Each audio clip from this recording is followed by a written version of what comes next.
Hi guys, it's Joe here from Rufio. I've got a regional deck profile for you. My man here topped. So tell us who you are, where you topped, and what you topped with. So I'm Alex. I topped Fanboy 3 Regional on the 24th of November, so it's a bit late at this point. But Old Banlist. One? Old Banlist. Old Banlist, yeah. Top with Sky Striker, came 5th place. And how do you think it did other than that? Honestly, like I won my last match in a really gammy, awful way, and the profile's gash. Like I made some bad choices that I didn't get punished for, so it's okay. Right, cool. Let's see it then. Let's see what you got. Right, so it's fairly free of Bay because Need to play it. it's amazing. I don't need to explain. One of this because I just wanted to. I thought I was going to be swamped with FGKs and stuff. And this is never a card that I want to see multiples of. I sided the other two, but I was like, if I see this in my opening hand, great. I'm never going to see it again, and if I don't, I'm probably never going to see it at all. 3 of this because it's a blowout versus the FTK. I was expecting a lot of Rongomniad and Danger FTK builds, which actually didn't turn up at all. But thankfully, I hardly ever saw this. So, That's sod's law for you, though, isn't it? Like the game I lost, I was playing versus Dale. He was playing Trickster Striker, and this bricked my hand. Like, so whatever. 3 of this because it's amazing, and 2 of this because it's really good. Thunder, it hits every deck, and I think I want to play 3 of this moving forward into the next format because Thunder Dragon is going to be very prevalent. And it is useful versus Striker. It's not the best versus Striker. Nothing really is, except maybe Droll. But it's still exceptionally good. And it's better than Reaper now by far. Striker spells. 1 of this. I recently tried playing it without. It sucks because I'm just constantly conscious of the fact that I'm burning through resources. And I'm thinking to myself, if I run out of Kagaris, I lose. Like this card, you have to play it. 2 of this. 2, maybe 3, I don't know. I think it's personal choice to be honest. 1. 2 of this, so I'm playing Striker and other things going around. I think you definitely have to play 2 now because Striker's definitely going to be more prevalent. Baby Shark is amazing. I wish I could play more. Baby Shark. Yeah, the Baby Shark. Yeah, it's an amazing card. I wish I could play more, but yeah, it's not as good as Anchor.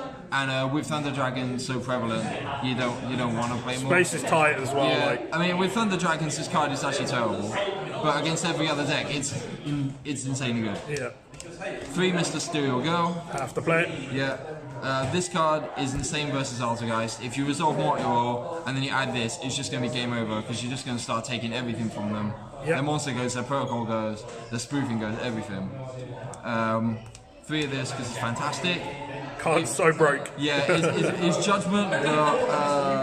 Spell speed 4. No, it's Judgment 2.0. Even if they ogre you when they use the first effect, if you have the second one, you can still use it because it logs you out from gaining the effect only once per turn. If you didn't gain it, you can activate it again. And like I said, if you resolve this, and then you just start taking their board, linking up, or just blowing all their shit to pieces. And then 3 of the best cards. It didn't get hit, and I'm so happy. Part agreed. Yeah. Except you get to search one of the cards. Yeah, search and draw. It's searchable itself, and you can get it back from the grave and all that exciting stuff. Yeah, you go in second. You basically always have this. Going first, you kind of just have to hope that you do. But what I found was that, like, I watched a YCS profile. Yeah, I'm filthy net decker, but whatever. And the guy was playing. This was YCS Pasadena, so they had Gokis and stuff like that. So they were playing Desires, etc., because they wanted to be more explosive and have more plus cards. What basically the guy was saying is they played loads of hand traps because he wanted to create simplified game states. Yeah. Where basically, even if you don't have your engine, your opponent's not playing anytime soon, and you hopefully top deck better than them because you have 1,000,001 ways into Ray. And by the time it's mid game, Ray is engaged because it makes high out send this, and then you go off. If you draw into engage, it's just going to be the nuts. We played 2 Foolish Goods and the Malfoy Fusion. Okay, that's just free draw. Yeah, it's also free spells as well. You don't necessarily have to use your draw. You just put 2 in the grave, and then like you can burn off a spell just to get your 3 effects. Another copy array. this was brilliant. You had Altergeist, Trickster, and Striker at the event, so I'd never take this out. One of this. Just the one? Just the one, because I wanted to play 40 cards down, but I did really want to play that draw. But the other thing is that this card can be sort of dead later in the game. Yeah. You just sort of end up just setting it and popping it off multi-roll instead. You don't necessarily even want to search a field spell, because that field spell not going to do anything in your hand if you've already got one on the field. Yeah. Right? And like playing the 3 field spells enough, and the 3 of this card. It's so important versus Thunder Dragon. Like, you need ways to hopefully, if you lose the dice roll, they'll put up 2 Colossuses minimum, and you need to like hopefully have. You need a Widow Anchor and an Impermanence basically, or 2 Widow Anchors or something. Yeah. Before siding. After siding, you hopefully have like more cards in your deck to do that. But you'll have Hayate hopefully. Unless they strike it or something bullshit, but they have Hayate get you a Widow Anchor, but you then need to actually have a way to take the second one. Yeah, sure. So that was the main deck, it's 40 cards. Sweet. Some kind of gas choices. Extra deck was really straightforward. 3, 3, 3. I don't have ultis because I'm poor. That's fine. And I don't pull good. But hey, you know what? It did well. It's fine. It's Doesn't matter the rarity. This you have to play. I got hit where I played versus an Altergeist player. If they hit you with what's that stupid Secret Village. Secret Village, yeah. If they hit you with that, you are screwed if you don't have this. You just can't do anything. And you basically have 1 turn, and if you don't get rid of their monster or get playing in that turn, you'll lose instantly. This, brilliant for threat removal, or sword, just because it's Win button. It literally is. You got to be careful about leaving it on the field though if you can't OTK, because if it gets stolen, it's a problem. And then these were the Reaper targets. Because I felt like I wanted Isolde for Bongo Bongo, and I wanted Firewall because it's broken. For danger. Well, that's the other thing, right? I think like once during testing, I actually linked up into a Firewall Dragon just to try and clear my board. Thank God it's gone. Yeah, I mean, you're never using this effect or anything like that, but it's a cute idea, you know. You could in theory. But yeah, fuck this guy. I hate him. I'm so glad to not have to play them anymore. Sideboard? Yeah. 2 draw. Yeah. 3 evenly. This guy was just brilliant. 3 shared ride. Because I still respect the mirror match. I respect this card in the mirror match. Draw power, man. Well, yeah, I mean, the thing is, in the mirror, right, I lost the dice roll, but somehow managed to claw back game 1 anyway, just because, you know, I opened a bit better and outplayed the guy as well. But game 2, I just instantly lose because the guy had shared right 2 Twisters, and it's like, you can't do anything. You activate engage, they flip this on you, and like, okay, I have to stop, I'm just gonna lose. Yeah. And then you set your set your back row, and they hit you with twin twisters anyway. It's like, well, okay, thanks for coming. But in game 3, exactly what I said would happen if I didn't open engine happened, which is I had like doubles. I had my hand set, and we had hand traps as opposed to anything else. So he goes engage first off, and he just felt like he didn't have array. Like normally hitting the first engage is not the correct move, but it just absolutely felt like the guy had no way into array. And sometimes if you have a read, you just have to go with it. Yep. So I actually engage. It literally ends his turn, and then we just go back and forth.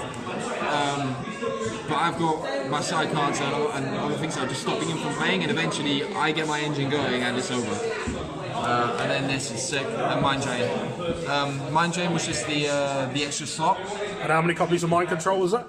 3 copies. 3 copies. Yeah, it's a Thunder Dragon matchup, it's useful in Sky Striker matchup. This was literally just, I had a 15 space, and I thought to myself, well, it actually turns off Altergeist's most important card. It kills dangers, and it stops Thunder Dragon from playing as well, and I thought it would be worth trying. In the end, I never saw it, so it didn't matter. But, yeah. Overall, any changes? Yeah, absolutely. I keep these. Keep these. These I wouldn't bother with. 2, 3, 4, 5, 6, 7, 8, 9. Oh shit, I'm missing 3 cards here. Yeah, there was strikes as well, some strikes. Oh, okay, sure. Yeah, completely forgot about those apparently. With Silent Graveyard, Forbidden Graveyard, that's obviously going to be put in OTS 9. I definitely want to play that, because that, just what it does versus BA is filth. What it does versus any kind of link deck is filth. Graveyard's so important at the moment as well. Rongomniad, you flip that on there, man, and like they're going to struggle, especially since you already have established board there. But it's a spell card as well, so it's obviously fueling what you're doing. And then I think I would consider sideboarding Reapers, because Rongo looks so popular at the minute. Like I'd take this out, but the Isolde can stay in. I just wouldn't main deck for Reapers anymore. Like, people don't want to play Yu-Gi-Oh now, man. They want to play turn one and then and just win. They just want to whip 6 cards. They just want to whip 6 cards from your hand and then tell you to go home. I've seen people playing Desires, etc. in favor of this, but I like this too much, because genuinely I don't like banishing resources. It's why I play hurt based, but I think it's a personal choice. Yeah. Maybe see how the format shapes up. I want to play burners, so not burners.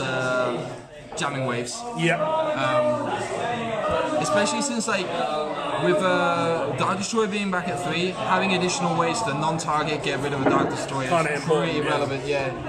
It's not so much because since I expect Cosmo to be like the best deck, but the first 2 rounds of an event are usually the most volatile. And if you just like go X1 or go X1 in an event right at the start, because you couldn't out Dark Destroyer. It's not a good way to or start. just out any kind of non-targetable stuff, like, and jamming waves has got utility anyway. But, cool. All right. Well, I think there was possibly one other change. I would say these are 3rd bell and 3 ogres. Yeah. Because with Summon Stalker around now, ogre is now very decent. Especially versus multi-roll. Like, the ogre multi-roll, it's usually pretty good unless they're second. Cool. Right, well, thank you very much. Bit of a gash profile, but we talked, so... That's fine, man, and that was your first stop, right? Yeah, so happy to lose my virginity. Still happy, man. So happy to lose Those my plates are gone, he's all good. Basically. Well, thank you very much for taking the time That's to all right, do the video with us. Sorry it's a little bit noisy there, guys. We're just before locals, so everyone's getting rowdy, as they do. So, thank you very much for doing the video. Don't forget to check out the links in the description. Don't forget to sub. Any shout-outs? Yeah, funny story about the event. My mate Connor Dwyer, he came to the event with us. We went as like 4 of us, but he got drunk the night before. Always a good idea. Yeah, and he had my Widow Anchor, my 3rd one. Oh. And I said to him, right, I definitely need that Widow Anchor. Of course he goes and forgets it. So shout outs to my boy who was completely ready to play Trickster Sky Striker with 2 Widow Anchors as opposed to 3. Nice. But our other friend, Nathan Bruce, he decided he was going to play Cosmo True Draco instead. So he gave his Widow Anchor to Connor. So there you go. Shout outs to Team Helmet Yu-Gi-Oh! We literally, we sit there at events, we wear a Works hard hat helmet while playing. Nice. I got asked like whether I was playing Bujins or whether I was playing True Draco while playing it. But yeah, that was good fun.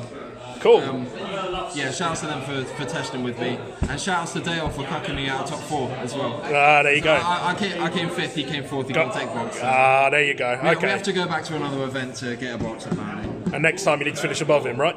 Yeah. That's the plan. Cool. All right. Thank you very much for watching, guys. I'll see you in the next one. I'm afraid that's all we have time for in this video. If by chance you haven't had enough of listening to me waffle at you through a video about a children's card game, you can follow me on Facebook and Twitter. The links are on the screen, or if you're feeling really lazy, you can click the links in the description. While you're at it, don't forget to hit that subscribe button so you don't miss out on future content too. It'll make me smile, I promise. And who can ask for more than that?